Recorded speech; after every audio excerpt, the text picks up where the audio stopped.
9 ദിവസം നീണ്ടു നിൽക്കുന്ന നവരാത്രി ഉത്സവത്തിന് തുടക്കം കുറിച്ചപ്പോൾ കാസർഗോഡിലെ നഗരങ്ങളിലും ഗ്രാമങ്ങളിലും പുലിക്കളി സജീവം.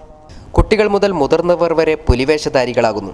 ക്ഷേത്രങ്ങളിൽ നിന്നും പുലർച്ചെ കുളിച്ചു തൊഴുത് പൂജ കഴിഞ്ഞാണ് വേഷധാരികളായി നാട്ടിലും നഗരങ്ങളിലും ഇറങ്ങി പുലിക്കളിയാടുന്നത്. നേർച്ചയുടെ ഭാഗമായിട്ടാണ് വേഷങ്ങൾ കിട്ടുന്നതെന്ന് ഇവർ പറയുന്നു. ഇത് 9 ദിവസം നീണ്ടുനിൽക്കുന്ന പരിപാടി. അതിൻ്റെ അടുക്ക് പുലിക്കളി പല സ്ഥലത്തും ഉണ്ട്. നമ്മളിതൊരു ചെറിയൊരു കാണിക്ക ഭഗവാൻ ദേവിൻ്റെ ഒരു വാഹനം, ഇത് ആ അമ്മൻ്റെ ഒരു വാഹനം പുലി എന്ന് പറഞ്ഞാൽ. അപ്പോൾ അത് മെയിൻ, അതിൻ്റെ ഒരു രൂപം ഞങ്ങൾ എടുക്കുന്നത് അത്ര തന്നെ. താസയുടെയും ഡോളക്കിൻ്റെയും അകമ്പടിയോടെ നൃത്തം ചെയ്യുന്ന പുലിക്കളി കാണാൻ ഏറെ ആകർഷണീയമാണ്.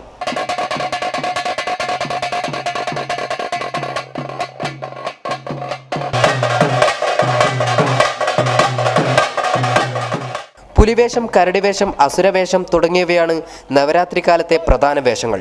ഇവർക്ക് കിട്ടുന്ന സംഭാവനകൾ അതാത് ദിവസത്തെ ചിലവ് കഴിച്ച് ബാക്കിയുള്ളവ ക്ഷേത്രത്തിൽ തന്നെ ഇടുകയാണ് പതിവ്. നവരാത്രി ആഘോഷത്തിൻ്റെ ഇനിയുള്ള നാളുകൾ കാസർഗോഡ് ഗ്രാമങ്ങളിലും നഗരങ്ങളിലും പുലിക്കളിയുടെ നാളുകളാണ്.